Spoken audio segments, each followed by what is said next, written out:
Telangana ఎబ్సెట్ computer based test తర్వాత వచ్చిన marks ఫైనలా? అసలు నార్మలైజేషన్ అంటే ఏంటిది? క్వాలిఫైయింగ్ మార్క్స్ ఎన్ని? అండ్ దాంతో పాటుగా ఈ నార్మలైజ్డ్ మార్క్స్‌ని క్వాలిఫైయింగ్ క్రైటీరియాగా తీసుకుంటామా? లేకపోతే ఎగ్జామ్ తర్వాత వచ్చిన మార్క్స్‌ని క్వాలిఫైయింగ్ క్రైటీరియా లాగా తీసుకుంటామా? అని చెప్పి ఈ వీడియో లోపల డీటెయిల్డ్‌గా మాట్లాడుకుందాం. సో, మనం ప్రీవియస్‌గా తెలంగాణ ఎబ్సెట్ Telangana engineering, agriculture, pharmacy common entrance టెస్ట్‌కి సంబంధించి చాలా వీడియోస్ అయితే చేసుకున్నాం. ఫర్దర్‌గా కూడా ఎట్లాంటి అప్డేట్స్ వచ్చినా మన ఛానల్ లోపల మనం వీడియోస్ అయితే చేసుకుంటా ఉంటాం. కాబట్టి మీరు ఒకవేళ మన ఛానల్ కొత్తగా వస్తే పక్కాగా సబ్స్క్రైబ్ చేసుకొని మీ ఫ్రెండ్స్ అందరికీ ఈ వీడియోని షేర్ చేయరి.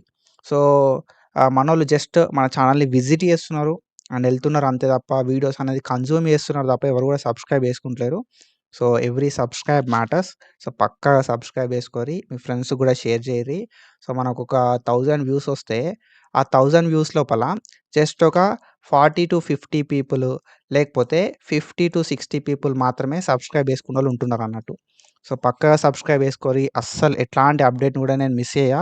నెక్స్ట్ వీడియోస్ లోపల రెస్పాన్స్ షీట్స్ గురించి మనం మాట్లాడుకుంటాం. అండ్ దాంతో పాటుగా మనకు ప్రిలిమినరీ కీ గురించి నెక్స్ట్ వీడియోస్ లోపల మాట్లాడుకుంటాం. ఏదైనా అబ్జెక్షన్ ఉన్నా కూడా సో, ఎట్లా రైజ్ చేయాలని చెప్పి ప్రతిదీ డీటెయిల్‌గా మాట్లాడుకుంటా ఉంటాం అన్నట్టు. ఓకేనా?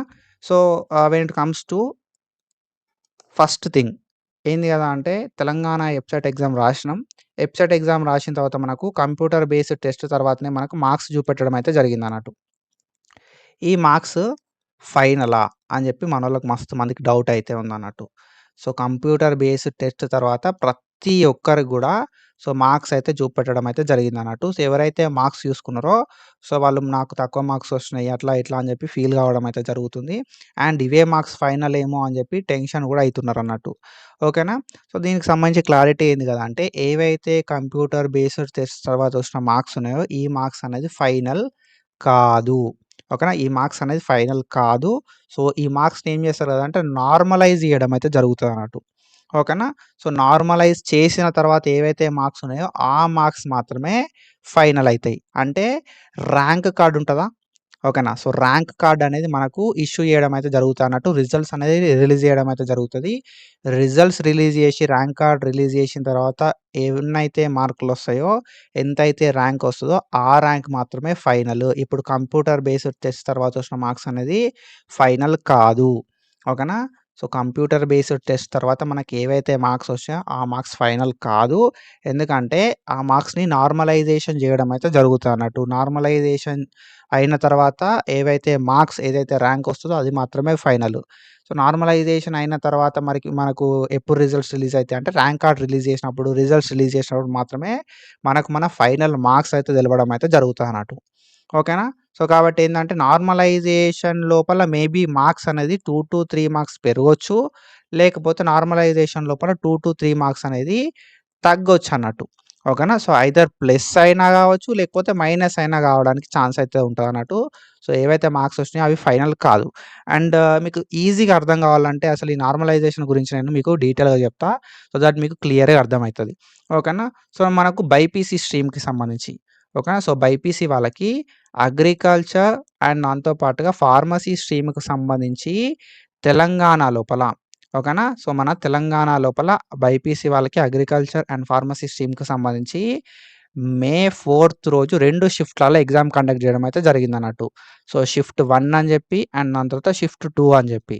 అండ్ దాని తర్వాత మనకు మే 5థ్ రోజు ఓకేనా? సో, మే 5థ్ రోజు మనకి ఒక షిఫ్ట్ అయితే కండక్ట్ చేయడం అయితే జరిగింది. మొత్తం మనకు తెలంగాణ లోపల అగ్రికల్చర్ అండ్ ఫార్మసీ స్ట్రీమ్‌కి సంబంధించి బైపీసీ వాళ్ళకి 3 షిఫ్ట్‌లలో ఎగ్జామ్ కండక్ట్ చేయడం అయితే జరిగిందన్నట్టు. ఓకేనా?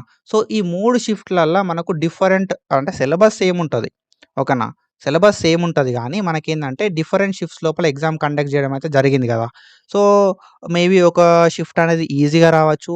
ఒక షిఫ్ట్ అనేది హార్డ్‌గా రావచ్చన్నట్టు. సో, ఈ షిఫ్ట్‌లని ఏం చేస్తారు కదా! అంటే నార్మలైజేషన్ చేయడం అయితే జరుగుతదన్నట్టు. ఓకేనా? సో, మనకు ఒక షిఫ్ట్ అనేది ఈజీ వస్తది. ఒక షిఫ్ట్ అనేది హార్డ్ రావచ్చు.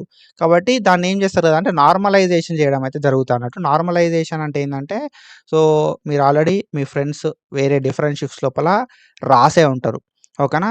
సో, మనకు మే 4థ్ రోజు ఫస్ట్ షిఫ్ట్ అనేది కొంచెం హార్డ్ వచ్చింది. ఓకేనా? సో, తర్వాత షిఫ్ట్ అనేది కొంచెం మోడరేట్‌గా ఉందన్నట్టు.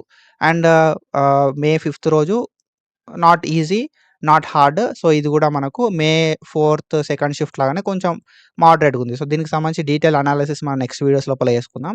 అండ్ మీరు మీ ఫ్రెండ్స్ ఎవరైతే బైపీసీ వాళ్ళు అగ్రికల్చర్ అండ్ ఫార్మసీ స్ట్రీమ్‌కి అప్లికేషన్ పెట్టుకున్నారో వాళ్ళని ఒకసారి అడగండి. వాళ్ళేం చెప్తారు కదా అంటే, సో, ఎన్ని మార్కులొచ్చినాయని చెప్పి అడగండి. కొందరేందంటే మాకు 50 మార్క్స్ వచ్చినాయని చెప్పి కొంతమంది చెప్తున్నారు. ఓకేనా. కొంతమంది మాకు 80 మార్క్స్ వచ్చినాయని చెప్పి చెప్తున్నారు. కొంతమంది మాకు 60 మార్క్స్ వచ్చినాయని చెప్పి చెప్తున్నారన్నట్టు. సో, ఇదంతా దేన్ని బేస్ చేసుకొని ఉంటది అంటే క్వెషన్ పేపర్ లెవెల్‌ని బట్టి ఓకేనా. క్వెషన్ పేపర్‌కి సంబంధించి ఎంత హార్డ్ ఉంది అనే దాన్ని బట్టి మన మార్కులనేది డిపెండ్ అయితా ఉంటాయన్నట్టు. సో, నార్మలైజేషన్ లోపల ఏం చేస్తారు కదా అంటే, సో, స్టూడెంట్స్ అనేవాళ్ళు ఎట్లా పెర్ఫార్మ్ చేషిర్రు, ఏ స్టూడెంట్‌కి ఏ షిఫ్ట్ లోపల ఎన్ని మార్కులొచ్చినాయి అనే దాన్ని బట్టి సో, ఈజీ ఏదైతే షిఫ్ట్ ఉంటదో ఈజీ షిఫ్ట్‌కి సంబంధించి మార్కులనేది తగ్గిస్తారన్నట్టు. ఓకేనా. సో, ఈజీ షిఫ్ట్‌కి సంబంధించి ఏం చేస్తారు అంటే మార్కులనేది తక్కువ చేస్తారు ఈజీ షిఫ్ట్ వాళ్ళయి. అండ్ హార్డ్ షిఫ్ట్ వాళ్ళకి ఏం చేస్తారు అంటే మార్కులనేటివి పెంచుతారన్నట్టు. సో, దీన్ని మనం ఏమంటాం కదా అంటే నార్మలైజేషన్ అంటాం. ఓకేనా. సింపుల్లీ దీన్ని మనం ఏమంటాం కదా అంటే నార్మలైజేషన్ అంటాం అన్నట్టు. ఓకేనా. సో, మనకు డీటెయిల్‌గా నార్మలైజేషన్ అంటే ఏంటి అని చెప్పి ఇవ్వడం అయితే జరిగిందన్నట్టు. సో, ఏంది కదా అంటే మనకు మల్టిపుల్ సెషన్స్ లోపల ఈ తెలంగాణ వెబ్‌సైట్ అనేది కండక్ట్ చేయడం అయితే జరుగుతదన్నట్టు. సేమ్ సిలబస్ ఉంటది. సేమ్ ప్యాటర్న్ ఉంటది. ఓకేనా. సేమ్ ఎలిజిబిలిటీ క్రైటీరియా అన్నీ కూడా సేమ్ ఉంటాయన్నట్టు. ఓకేనా. సో, కానీ ఏందంటే ఒక్కొక్క సెషన్‌కి మనకు పేపర్ డిఫికల్టీ లెవెల్ అనేది డిఫరెంట్ ఉంటదన్నట్టు. ఓకేనా. డిఫికల్టీ లెవెల్ అనేది ఒక్కో క్వెషన్ పేపర్‌కి ఒకలాగా ఉండడం అయితే జరుగుతదన్నట్టు. ఒక క్వెషన్ పేపర్ లోపల మనకు అంటే ఒక షిఫ్ట్ లోపల, ఒక సెషన్ లోపల క్వెషన్ పేపర్ అనేది హార్డ్ రావచ్చు. ఒక సెషన్ లోపల ఈజీ రావచ్చన్నట్టు. సో, దానికి సంబంధించి ఏ స్టూడెంట్ గూడా అడ్వాంటేజ్ లైక్ ఏ స్టూడెంట్‌కి గూడా బెనిఫిట్ కావద్దు. అండ్ ఏ స్టూడెంట్ గూడా డిసడ్వాంటేజ్ గాని ఓకేనా. సో, బెనిఫిట్ కాకపోవడం గాని కావద్దు అని చెప్పి నార్మలైజేషన్ ప్రాసెస్ అయితే చేయడం అయితే జరుగుతది. సో, ఈ ఎగ్జామ్ అనే కాదు డిఫరెంట్ ఎగ్జామ్స్ లోపల ఈ నార్మలైజేషన్ అయితే చేయడం అయితే జరుగుతదన్నట్టు. ఎందుకంటే సో, అంటే డిఫరెంట్ షిఫ్ట్స్ లోపల, డిఫరెంట్ సెషన్స్ లోపల ఏవైతే ఎగ్జామ్స్ కండక్ట్ చేస్తారో, ఆ ఎగ్జామ్స్ అన్నిటికి కూడా నార్మలైజేషన్ చేస్తారు. సో, నార్మలైజేషన్ లోపల ఏందంటే ఈజీ షిఫ్ట్ లోపల ఎవరికైతే మార్క్స్ వస్తాయో ఆ మార్క్స్‌ని మైనస్ చేస్తారు.